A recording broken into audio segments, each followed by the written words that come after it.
অবশেষে এটাই বলতে হয়, আপনাদের দীর্ঘ প্রতীক্ষার অবসান ঘটেছে। বর্ধমান ইউনিভার্সিটির হোম ক্যাম্পাস থেকে কিন্তু এবারে বিএডের অ্যাডমিশন প্রসিডিওরের যে নোটিফিকেশান সেটা কিন্তু জারি হয়ে গেছে, যেখানে আপনারা থাম্বনেলেও দেখেছেন কেবলমাত্র 4,530 টাকায় আপনাদের কিন্তু 2 বছরের বিএড করানো হচ্ছে। এটা কোনো মিথ্যে নয় বন্ধুরা, এটা রিয়েল। এবং 4,530 টাকাই আপনারা বিএড ডিগ্রিটা করতে পারবেন বর্ধমান ইউনিভার্সিটি থেকে। তো এখানে কোন কোন বিষয়ে আপনারা অ্যাপ্লিকেশান করতে পারছেন এবং তার মেরিট কেমন কাউন্টিং করা হবে না এন্ট্রান্স হবে, কিভাবে আপনাদের সিলেকশন প্রসিডিওর রয়েছে এবং আপনারা কিভাবে এখানে অ্যাপ্লিকেশান ফর্মটা ফিল আপ করবেন, তো ডিটেলস ভিডিও নিয়ে এসেছি আজকের এই ভিডিওতে। তো যারা এই চ্যানেল নতুন আছেন অবশ্যই চ্যানেলটিকে সাবস্ক্রাইব করে রাখুন, কারণ এই চ্যানেলে এরকম এডুকেশন রিলেটেড সমস্ত ইনফরমেটিভ ভিডিও আপনারা পাচ্ছেন। তার সঙ্গে সঙ্গে পরবর্তীকালে বিএড সংক্রান্ত সমস্ত আপডেট কিন্তু আপনারা পেতে চলেছেন এবং চাকরি সংক্রান্ত সমস্ত আপডেট আপনারা এই চ্যানেল থেকে পেতে চলেছেন। তো যারা এই চ্যানেল নতুন আছেন অবশ্যই চ্যানেলটিকে সাবস্ক্রাইব করে রাখুন এবং ভিডিওটি অবশ্যই ভালো লাগবে, তাই ভিডিওটিকে আগে থেকে লাইক করে দিন। তো চলুন ভিডিওটি শুরু করা যাক। তো বন্ধুরা, ইউনিভার্সিটি অফ বারওয়ানের পক্ষ থেকে জারি হয়ে গেছে 2024 শিক্ষাবর্ষের 4 সেপ্টেম্বর তোমাদের কিন্তু নোটিফিকেশানটি জারি হয়েছে, যেখানে কিন্তু স্পষ্টত বলে দেওয়া হয়েছে 24 থেকে 26-এর বিএড অ্যাডমিশানের যে ভর্তি প্রক্রিয়া সেটা কিন্তু শুরু হয়ে গেছে এবং এটা কিন্তু নেওয়া হচ্ছে, তোমাদের বলে রাখি, বারওয়ান ইউনিভার্সিটির হোম ক্যাম্পাসে। ডাইরেক্ট হোম ক্যাম্পাসে তোমরা কিন্তু এইখানে অ্যাপ্লাই করতে পারবে। এই জন্য তোমরা অনেক আমাকে কমেন্ট সেকশানে জানিয়েছিলে। তো তোমাদেরকে আমি বলেছিলাম যে জবে নোটিফিকেশান বেরোবে আমি তোমাদের সামনে নিয়ে আসবো। তো আজকে সেইভাবে তোমাদের কথা রেখে আমি সেই কাজটা করছি। তো বন্ধুরা, দেখতেই পাচ্ছেন যে এখানে অনলাইন যে অ্যাপ্লিকেশান প্রসিডিওরটি কিন্তু চলছে, সেটা হচ্ছে 5/9/2024 থেকে 17/9/2024 পর্যন্ত, যেটি 2024 থেকে 26 শিক্ষাবর্ষে কিন্তু এটি সম্পন্ন হবে। এখানে যে আপনাদের যে বিষয়ে বা যে সেকশানে আপনাদের কিন্তু এই বিএড অ্যাডমিশানটা চলছে, সেটা আর্টস, কমার্স, ল ছাড়া তোমাদের সায়েন্সের বিভিন্ন সাবজেক্ট রয়েছে, তোমরা এখানে অ্যাপ্লিকেশান করতে পারবে। এছাড়া তোমাদের এখানে কিন্তু যে বিএড অ্যাডমিশানটা করানো হচ্ছে সেটা কিন্তু 2 বছরের কোর্স। তো এখানে যে এলিজিবিলিটি ক্রাইটেরিয়াটা রয়েছে সেটা কিন্তু বেশি পার্থক্যের কিছুই নেই, দুটোর ক্ষেত্রেই সমান। তো এখানে কিন্তু বলা হয়েছে যে দুটো সেকশানে তোমাদের এখানে অ্যাডমিশন হবে, একটা ফ্রেশার্স এবং ডেপুটেড। যারা 5 থেকে 7 পর্যন্ত যে সমস্ত টিচাররা এখন কোনো সরকারি প্রতিষ্ঠানে শিক্ষকতা করছে তাদের ক্ষেত্রে এই ডেপুটেড তকমাটা যায়, এবং ফ্রেশার্স বলতে যারা কিন্তু ডিগ্রি কোর্সটা করে এখন বর্তমানে চাইছো বিএড ডিগ্রিটা করতে, তাদের ক্ষেত্রে কিন্তু এই ফ্রেশার্স কথাটি চায়। তো তোমাদের বেসিক এলিজিবিলিটি যেটা লাগছে সেক্ষেত্রে তোমাদের এখানে 50% মার্কস লাগছে তোমাদের ব্যাচেলার অথবা মাস্টার ডিগ্রিতে যে কোনো একটি সেকশানে। এবং যারা তোমরা ইঞ্জিনিয়ারিং নিয়ে পড়েছো অথবা টেকনোলজি লাইনে পড়েছো তাদের ক্ষেত্রে সেই নাম্বারটা কিন্তু 55% থাকলে তোমরা এখানে কিন্তু অ্যাপ্লিকেশান করতে পারবে। এবারে যেটা বলার, যেখানে কিন্তু তোমাদের এসসি এসটি এবং ডিফারেন্টলি এবল যে সমস্ত ক্যাটাগরি রয়েছে তাদের জন্য কিন্তু 5% এখানে কিন্তু ছাড় দেওয়া হয়েছে। এবং এখানে আরেকটা কথা বলা হয়েছে, but the candidate who do not possess the 50% marks in honors subject or in masters in science may be calculated percentage marks bachelor degree basis of the honors marks and marks of elective subject।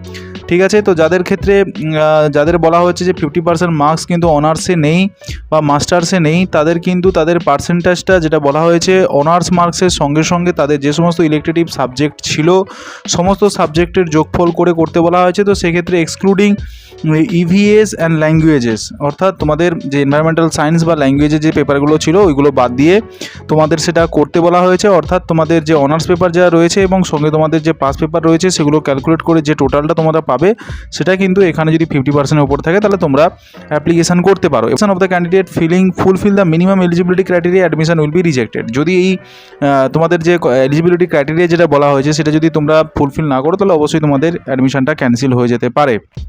এবারে এখানে application করার জন্য কিন্তু সেই আপার আইডির card থেকে সমস্ত কিছু ডিটেলস কিন্তু লাগছে। আমি একে একে করে সব কিছু তোমাদের সামনে বলছি। এখানে কিন্তু অ্যাপ্লিকেশান করার জন্য তোমাদের যে ডকুমেন্টসগুলো লাগবে বলে দিয়েছে, সেটা হচ্ছে passport size photograph, scan copies, তোমাদের সিগনেচারের, মাধ্যমিকের অ্যাডমিট কার্ড লাগছে, marksheet, all the examination and reserve category certificate যদি তোমাদের থেকে থাকে তাহলে তোমাদের কিন্তু এখানে লাগছে। এবং বলেছে link of the application admission BEd course studies Burdwan university campus 2024 faculty of arts, commerce and law etcetera, সেটা হচ্ছে এইটা।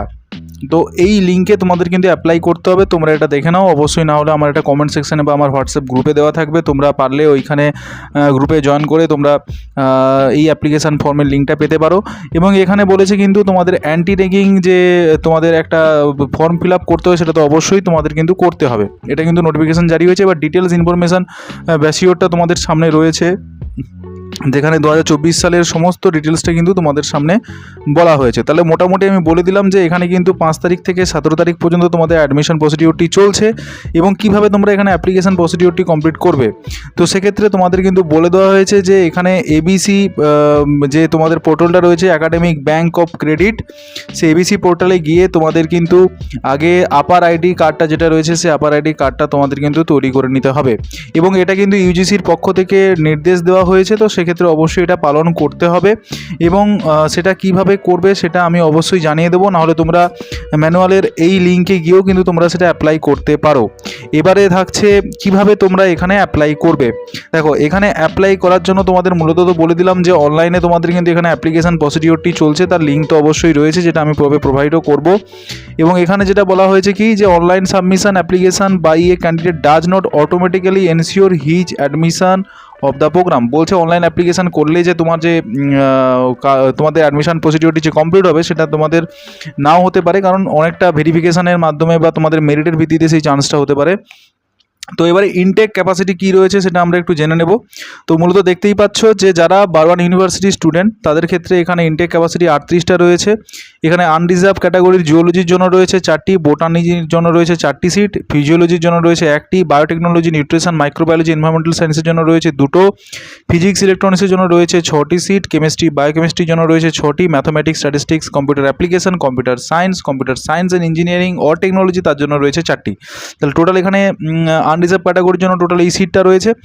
এছাড়া তোমাদের যদি এসসি ক্যাটাগরির তোমরা স্টুডেন্ট হও তাদের জন্য তো তিনটে এবং 2টি করে তোমাদের সিট রাখা হয়েছে লাইফ সায়েন্স গ্রুপে, ফিজিক্যাল সায়েন্স গ্রুপে এবং ম্যাথমেটিক্স গ্রুপে।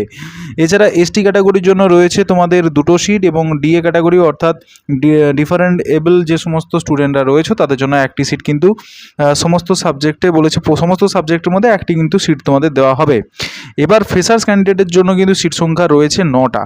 এবারে এই 9টা সিটের মধ্যে তোমাদের রয়েছে 2টো সিট লাইফ সায়েন্স গ্রুপে, ফিজিক্যাল সায়েন্সের রয়েছে জন্য 2টো, ম্যাথমেটিক্সের জন্য 2টো এবং এসসি ক্যাটাগরির স্টুডেন্টদের জন্য 2টো এবং এসটি ক্যাটাগরির জন্য 1টি। এটা কিন্তু তোমাদের আদার্স ইউনিভার্সিটি, যারা বারওয়ান ইউনিভার্সিটি বাইরে পড়ছে তাদের জন্য এই ক্যাপাসিটিটা রয়েছে। এরপরে ডেপুটেড ক্যাটাগরি স্টুডেন্টদের জন্য তোমাদের 3টে সিট রয়েছে। অনেক ক্ষেত্রে দেখা যায় যে টিচিং প্রফেশনের ক্ষেত্রে বিভিন্ন জায়গায় যে 5 থেকে ক্লাস 12 পর্যন্ত যে সমস্ত টিচাররা আছে তাদের বিএড নেই, তাদের জন্য এইটা তো অবশ্যই সিটটা রিজার্ভ থাকে। কিন্তু অনেক সময় তারা এখন যে বর্তমান ট্রেন্ড তাতে খুব ডেপুটেড ক্যান্ডিডেটরা খুব কম অ্যাপ্লাই করছে, তো এইটা ফ্রেশার্স যে সমস্ত আদার স্টুডেন্টরা আছে তাদের ক্ষেত্রে কিন্তু এই ক্যাপাসিটিটা তাদের ক্ষেত্রে চলে যাবে। তো তোমাদের আমি বলেই দিয়েছি যে এলিজিবিলিটি ক্রাইটেরিয়া কী রয়েছে এগুলো দেখার দরকার নেই, এজ লিমিটটা তোমাদের জানার দরকার আছে। অনেকেই আমাকে এইটা বলো যে 2022 সালের আগে তোমাদের কিন্তু ব্যাচেলার ডিগ্রি কমপ্লিট হয়েছে, তাহলে তোমরা এখানে অ্যাপ্লাই করতে পারবে কিনা। দেখো এখানে কিন্তু ক্রাইটেরিয়া এজ লিমিটেশনের ক্ষেত্রে বলা হয়েছে 30 জুন 2024, যার মধ্যে তোমার বয়স 38 হতে হবে। তাহলে 38 যদি তোমার বয়স হয়, এটা কমন সেন্স অনুযায়ী তুমি যদি ভেবে দেখো তাহলে এখানে কিন্তু কোনো মতে যে ইউজি করছে তার 38 বছর হওয়া সম্ভব নয়। তাহলে সেক্ষেত্রে এখানে তোমরা কিন্তু সবাই এখানে অ্যাপ্লিকেশান করতে পারবে, কারণ এটা প্রফেশনাল ডিগ্রি, ঠিক আছে, যে কোনো বয়সে এটা করা যায়। এখানে কিন্তু বয়সের লিমিটেশনটা 38 করা হয়েছে, তো 38 বছর বয়সের মধ্যে তোমাদের এটা করতে হবে। রিজার্ভেশনের ক্ষেত্রে তো এখানে বলে দিয়েছি কি নিয়ম রয়েছে। এবার লাইফ সায়েন্সের গ্রুপে কোন কোন সাবজেক্টগুলো রয়েছে সেগুলো দেখে নেব। Geology, botany, physiology, biotechnology, nutrition, microbiology এবং এনভায়রনমেন্টাল সায়েন্স। এবং ফিজিক্যাল সায়েন্সের গ্রুপে রয়েছে physics, electronics, chemistry, biochemistry. Mathematics গ্রুপের মধ্যে রয়েছে mathematics, statistics, computer application, computer science and engineering or technology. এইটা তোমাদের সাবজেক্টে রয়েছে। এবারে এখানে বলা হয়েছে তোমাদের এই জিনিসগুলো একটু ভালো করে পড়ে নিতে হবে যে biochemistry, electronics shall be treated as a subject of physical science group. তারা কিন্তু ফিজিক্যাল সায়েন্স গ্রুপের তোমাদের কিন্তু ধরা হবে। In this case, candidates shall have to take physical science as a first method. Biotechnology, nutrition, microbiology, environmental science shall be treated subject as life science. যাদের এই সমস্ত সাবজেক্টগুলো রয়েছে তাদের লাইফ সায়েন্স, তো তাদের ক্ষেত্রে বলেছে in this case life science you can take as a first subject. Okay, তোমাদের মেথড পেপার হিসেবে তোমরা কিন্তু লাইফ সায়েন্স নিতে পারো, এবং যাদের ফিজিক্যাল সায়েন্স রয়েছে তাদের এই সাবজেক্টগুলো থাকলে তারা ফিজিক্যাল সায়েন্স নিতে পারো, সেটাই তোমাদের এখানে কিন্তু ডেসক্রাইবলিভাবে বলে দেওয়া হয়েছে। তো এখানে আর যেটা জানবো যে সিলেকশন প্রসিডিওরটা কেমন হবে। তো দেখো এখানে কিন্তু দুটোভাবে নেওয়া হচ্ছে, হোম ইউনিভার্সিটি স্টুডেন্ট আছে এবং আদার্স ইউনিভার্সিটি স্টুডেন্ট আছে, দুজনের ক্ষেত্রে কিন্তু আলাদা মেরিট লিস্ট কিন্তু পাবলিশড হবে। ফ্রেশার্স ক্যান্ডিডেট যারা রয়েছে আনরিজার্ভ ক্যাটাগরি তাদের জন্য আলাদা, freshers candidate Barwan university AC ক্যাটাগরির জন্য তাদের জন্য আলাদা, এবং ফ্রেশার্স ক্যান্ডিডেট আদার্সের জন্য তাদের ক্ষেত্রে আনরিজার্ভ এসি এসটি তাদের জন্য একটা। এবার এখানে কিন্তু র্যাঙ্ক ওয়াইজ হবে, তাহলে র্যাঙ্কটা কার ভিত্তিতে হবে, সেটা মূলত কিন্তু তোমাদের মেরিটের ভিত্তিতে হবে। এবার সেই মেরিটটা তোমাদের সামনেই রয়েছে যে কীভাবে রয়েছে। মাধ্যমিকের জন্য তোমাদের রয়েছে 10%, এবং তোমাদের এইচএসের জন্য রয়েছে 10%, এবং তোমাদের যদি বিএসসি জেনারেল হয় তাহলে তোমাদের জন্য 50%। এবার আমি তোমাদের বলে দিই, যাদের কিন্তু গ্র্যাজুয়েশনে বা মাস্টার ডিগ্রিতে 50% নেই তারা কিন্তু এখানে তোমরা এই যে তোমাদের টোটাল এখানে তোমাদের 5 সাবজেক্ট হিসেবে তোমাদের এখানে কিন্তু ফর্ম ফিল আপটা করতে হবে। বিএসসি জেনারেল হিসেবে তোমাদের এখানে ফর্মটা ফিল আপ করতে হবে। এখানে শুধু বিএসসি দিয়েছে, যেহেতু সায়েন্সের ডিগ্রিগুলোতে এখানে নেওয়া হচ্ছে, অন্যান্য আর্টস বা তোমাদের বাংলা বা অন্যান্য ইংরেজি সাবজেক্ট সেগুলো নেই, ঠিক আছে। তো বিএসসি অনার্সের ক্ষেত্রে যাদের অনার্স পড়ছে তাদের কিন্তু ওয়েটেজটা রয়েছে 20%, এবং যারা পোস্ট গ্র্যাজুয়েট করছো তাদের জন্য 20%। এছাড়া তোমাদের যদি এমফিল থাকে সেটা 5, এবং পিএইচডি থাকলে তোমাদের এখানে 8 নাম্বার রয়েছে। ডেপুটেড ক্যান্ডিডেটের জন্য আমি বেশি কিছু বলছি না। এবার আমরা জানবো ইম্পর্টেন্ট ডেটস, কবে থেকে এই অ্যাডমিশন প্রসিডিওরটি শুরু হচ্ছে বা কিছু। এখানে কিন্তু অ্যাডমিশন প্রসিডিওরটি 17 তারিখের মধ্যে শেষ হচ্ছে আমরা জানি। এবার প্রভিশনাল বোর্ড মেরিট লিস্ট যেটা বেরোবে, তারপরেও তো কারেকশানের জায়গা থাকে, তো সেই লিস্টটা কিন্তু বেরোবে তোমাদের 20 তারিখে। আবার publication of counselling notice first phase, যাদের মেরিটের নাম বেরোবে তাদের কিন্তু ডাকা হয়েছে অ্যাডমিশনের জন্য, সেটা কিন্তু 20 তারিখেই তোমরা করতে পারবে। এবং date of counselling for admission BEd course studies freshers 2024 থেকে 26, তোমাদের অ্যাডমিশনের ডেটটা কিন্তু রয়েছে 24 তারিখে, ঠিক আছে। এবারে পেমেন্ট ফেজ তোমাদের কিন্তু করতে হবে, সেটাও কিন্তু তোমাদের বলে দিই। এখানে বিএড কোর্সের জন্য সেটা 25 থেকে 29 তারিখের পর্যন্ত তোমাদের এটা করতে হবে, এবং তোমাদের যে ক্লাস শুরু হবে সেটা কিন্তু 21 তারিখ থেকে তোমাদের সেই ক্লাসটা শুরু হবে, এবং ক্লাসটা শুরু হওয়ার সময় তোমাদের প্রফেশনাল অ্যাডমিটেড ক্যান্ডিডেটের জন্য ডকুমেন্ট ভেরিফিকেশনের কাজটা তারপরে কিন্তু হবে। এবার বলেছে publication of online counselling notice, ঠিক আছে। অনলাইন কাউন্সিলিং নোটিশটা তোমাদের পরবর্তী সেকেন্ড ফেজে যখন হবে সেটা 24 তারিখে নাগাদ বেরোবে, ঠিক আছে। তো এটা মোটামুটি চেঞ্জও হতে পারে, এই ডিটেলস নোটিফিকেশানটা রয়েছে। তো রিজার্ভেশনের গাইডলাইন্স যা রয়েছে তো সেগুলো এত জানার দরকার নেই, কিন্তু এখানে অবশ্যই মাথায় রাখতে হবে তোমাদের কিন্তু আপার কার্ড কিন্তু তোমাদের করতে হবে, এবং অ্যাডমিশান যদি নেওয়া হয় তো এখানে কিন্তু অ্যান্টি র্যাগিংয়ের যে ফর্মটা রয়েছে তোমাদের, সেই অ্যান্টি র্যাগিংয়ের ফর্মটা কিন্তু তোমাদের ফিল করতে হচ্ছে। তো এটাই তোমাদের ডিটেলস থাকছে। এরপর আমরা জানবো তোমাদের ফিস কতটা রয়েছে। দেখো আমি বলেইছিলাম তোমাদের যে 4,530 টাকা। তো এখানে তোমরা দেখতেই পাচ্ছ এখানে অ্যাডমিশান ফিস ডিটেলসটা, যারা ডেপুটেড ক্যাটাগরি স্টুডেন্ট রয়েছে তাদের জন্য 12,230 টাকা, এবং যারা বিএড করছো তোমাদের ফ্রেশার্স ক্যান্ডিডেট তাদের জন্য 4,530 টাকা। তাহলে কত কমে তোমরা এখানে বিএড করতে পারছো, কারণ যেখানে 1.5 লাখ টাকা পর্যন্ত প্রাইভেট কলেজে নিচ্ছে বা তার বেশিও নিচ্ছে, 2 লাখ টাকা পর্যন্ত চলে যায়, সেখানে কেবলমাত্র 4,530 টাকায় তোমরা এখানে অ্যাপ্লিকেশন করতে পারছো। তো অবশ্যই এই সুযোগের তোমরা সদ্ব্যবহার করো। তোমরা এখানে যে সমস্ত স্টুডেন্টরা রয়েছে সবাই এখানে অ্যাপ্লিকেশন করো। কী করবে সেটা তোমাদের দেখিয়ে দেওয়ার চেষ্টা করবো। তোমরা প্রথমে এই লিঙ্কে চলে আসবে, এই লিঙ্কে ক্লিক করলেই তোমরা দেখতে পাবে তোমরা কিন্তু একটা ডকুমেন্টস ফর্ম পাবে, ঠিক আছে। এই ফর্মটা তোমরা পেয়ে যাবে। এবার এখানে তোমাদের মেল আইডিটা প্রথমে দিয়ে দিতে হবে। মেল আইডি দেওয়ার পরে এখানে অল্টারনেট যদি মেল আইডি থাকে দিবে, নাহলে এটা দেওয়ার কোনো দরকার নেই। এবারে অ্যাপ্লাইড ফর, কিসের জন্য অ্যাপ্লাইড করবে, যদি ফ্রেশার্স হয় তো ফ্রেশার্স। এখানে কিন্তু ডেপুটেড ফ্রেশার্স আলাদা কিছু নয়, ডেপুটেডরা যারা সরকারি চাকরি করছে তারা, আর ফ্রেশার্স বলতে ফ্রেশার্স। এখানে আদার্স আর হচ্ছে হোম ইউনিভার্সিটি স্টুডেন্টের দিক থেকে ফ্রেশার্স ডেপুটেড হয় না। তো তোমরা সবাই এখানে ফ্রেশার্সটাই অ্যাপ্লাই করবে। এরপর তোমাদের যেটা কিন্তু বলা হয়েছে ইউজিসি অর্ডার অনুযায়ী তোমরা কিভাবে এখানে আপার আইডিটা ক্রিয়েট করবে তার কিন্তু ম্যানুয়াল এখানে দেওয়া রয়েছে বা তোমরা জানো। তো সেই আপার আইডির কার্ডটা তোমাদের কিন্তু এখানে বসিয়ে দিতে হবে।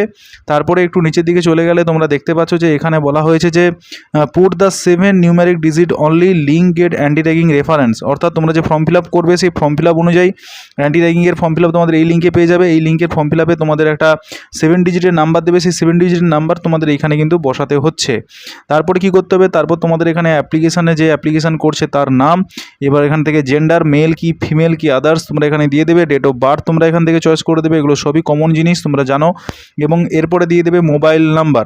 এটা একটা গুগল ফর্ম, তো সেক্ষেত্রে একটু তোমাদের সুবিধা হবে। হোয়াটসঅ্যাপ নাম্বারটা দিতে ভুলো না, কারণ সমস্ত নোটিফিকেশান হোয়াটসঅ্যাপে তোমাদের দেবে।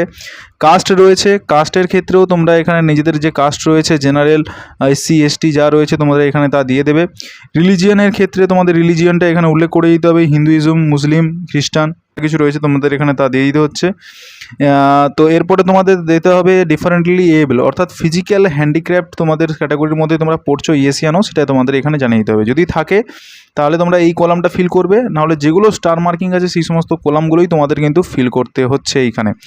এবারে ডিসেবিলিটি সার্টিফিকেট থাকলে তোমরা এখানে দেবে, যেটা 10 MBর মধ্যে হতে হবে। এরপরে তোমাদের বলেছে ফাদার্স নেম, বাবার নাম কি, মায়ের নাম কি, তোমরা এখানে দিয়ে দেবে।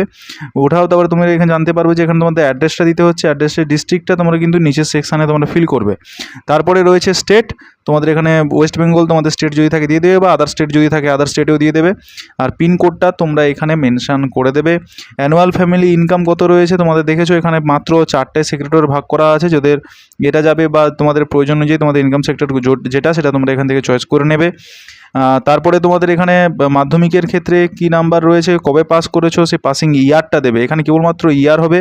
তারপর তোমাকে এখানে যেটা বলেছে এটা অবশ্যই মন দিয়ে শুনবে, যেখানে বলেছে পুট পার্সেন্টেজ, কীভাবে মূলত দশমিকের আগে ধরো 10.20, ঠিক আছে, লাস্টে কিন্তু দুটো সংখ্যা থাকবে, তো সেইভাবে তোমাদের কিন্তু তা দিতে হবে, মানে সেটা কিন্তু ডেসিমেল সংখ্যায় তোমার দিতে হবে। যদি 50% হয় তাহলে 50.00, ঠিক আছে, এটা তোমাদের মাথায় রাখতে হবে।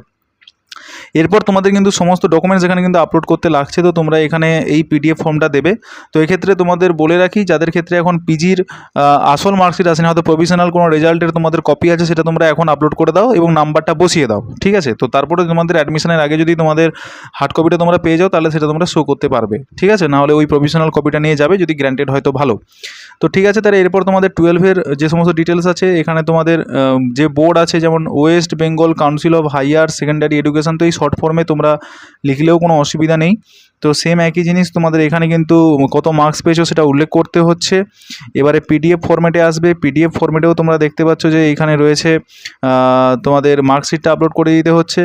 Name of university, bachelor degree কোন ইউনিভার্সিটি থেকে করেছো সেই ইউনিভার্সিটি বারণ, অথবা আদার্স হলে আদার্স ইউনিভার্সিটি।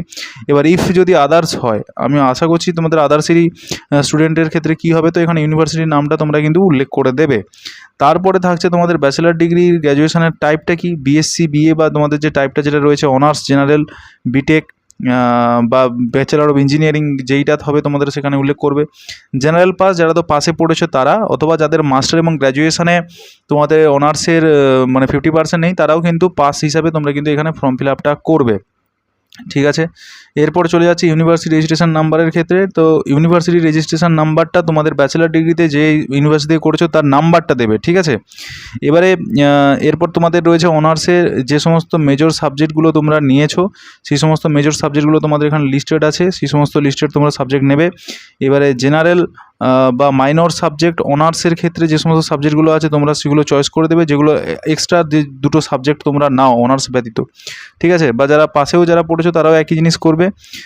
যদি আদার্স কোনো সাবজেক্ট থাকে অবশ্যই তারা নেবে। এবং যারা জেনারেল ক্যান্ডিডেট ক্যাটাগরি স্টুডেন্ট তাদের ক্ষেত্রে কিন্তু এইটা ফিল করতে হবে। আগেরটা যেটা আছে সেটা অনার্সের জন্য, এবং এটা যেটা আছে সেটা কেবলমাত্র জেনারেল ক্যান্ডিডেট যারা মানে তোমাদের পাশে পড়েছো তাদের ক্ষেত্রে কিন্তু এইখানে তোমাদের সাবজেক্টটা চয়েস করে দিতে হবে। অর্থাৎ আমি দুটোও চয়েস করতে পারি, কারণ বা 3টে চয়েস করতে পারি, তোমাদের যেই সাবজেক্টগুলো যেভাবে চয়েস ছিল তোমরা সেভাবে চয়েস করবে, ঠিক আছে। এবার ব্যাচেলার ডিগ্রি কবে পাস করেছো সেটা তোমাদের উল্লেখ করে দিতে হবে। পার্সেন্টেজ কত রয়েছে সেটাও কিন্তু ডেসিমাল নাম্বারে থাকবে।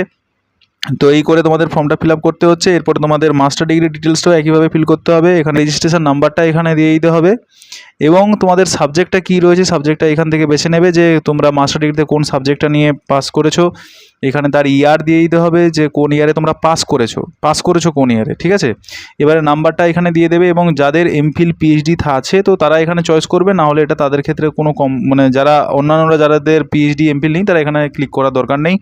এবং যাদের PhD থাকবে তারা এখানে কিন্তু 1 MBর মধ্যে একটা PDF ফাইল তোমাদের আপলোড করতে হবে সার্টিফিকেটের, যে এমফিল আর PhDর ক্ষেত্রে, ঠিক আছে। এবার এমপ্লয়েড কিনা, তাহলে অবশ্যই সেটা নো হবে, কারণ এখানে এমপ্লয়েড যারা হচ্ছে তাদের ক্ষেত্রে কিন্তু এই সুযোগটা থাকবে না, এটা রেগুলার মোড ইনস্টিটিউশন। তো এখানে name of the institution, organisation, designation কী হিসাবে কাজ করছো, অ্যাড্রেস, ইনস্টিটিউশন, এইসব তোমাদের চেয়েছে। তো এগুলো তোমাদের এনওসি বা এমপ্লয়ার, এগুলো যারা ফ্রেশার্স বা স্টুডেন্ট তাদের ক্ষেত্রে কিন্তু এই সমস্ত জিনিস অ্যাপ্লাই করতে হবে না। এবার কোন সাবজেক্টে তোমরা অ্যাপ্লাই করবে সেটা এখানে মেনশন করে দেবে। এবং তোমাদের নেম অফ দ্য ব্যাংকের ডিটেলস দিতে হচ্ছে, তোমাদের অ্যাকাউন্ট নাম্বার দিতে হচ্ছে, আইএফসি কোড দিতে হচ্ছে, এবং তোমাদের এমসিআর বলে ব্যাংকেই ওখানে লেখা থাকে সেটা দিয়ে দেওয়ার পরে এখানে ডিক্লারেশন আছে, আই এগ্রি অপশানে ক্লিক করবে। ক্লিক করার পরে দেখবে সাবমিট অপশানে ক্লিক করলে তোমাদের ফর্মটা সাবমিট হয়ে যাবে। এবার ওই কপিটা কিন্তু তোমাদের নিজের কাছে রাখতে হবে, প্রিন্ট আউট করে যে কপিটা দেবে সেই প্রিন্ট আউট কপিটা তোমাদের রাখতে হবে। এছাড়া বন্ধুরা, বর্ধমানের পিজির অ্যাডমিশনের নানাবিধ নোটিফিকেশান জারি হয়েছে, তো সেই সমস্ত ভিডিও নিয়ে তো আমি আসবো। অবশ্যই আশা করছি আজকের এই ভিডিওটা আপনাদের ভালোই লেগেছে। তো যারা চ্যানেল নতুন আছো অবশ্যই চ্যানেলটিকে সাবস্ক্রাইব করে রাখো, কারণ পরবর্তীকালে বিএডের যাবতীয় তোমাদের প্রজেক্ট ওয়ার্ক থেকে কী কী বিষয় তোমাদের পড়তে হবে সেই রিলেটেড ক্লাস আসছে, এবং সিটেড এবং টেটেরও তোমাদের ক্লাস কিন্তু এইখান থেকে তোমাদের প্রোভাইড করা হবে। তো সেক্ষেত্রে তোমাদের এই চ্যানেলটি যথেষ্ট ইউজফুল হতে চলেছে তোমাদের জন্য। তো অবশ্যই চ্যানেলটিকে সাবস্ক্রাইব করবে, চ্যানেলটির পাশে থাকো এবং বেল নোটিফিকেশানটি অন রাখো সমস্ত আপডেটটি সবার আগে পাওয়ার জন্য, এবং ভিডিওটাকে লাইক করতে ভুলো না। তো তোমরা ভালো থাকো, দেখা হচ্ছে নতুন কোনো ভিডিওতে। Thank you, thanks for watching this video.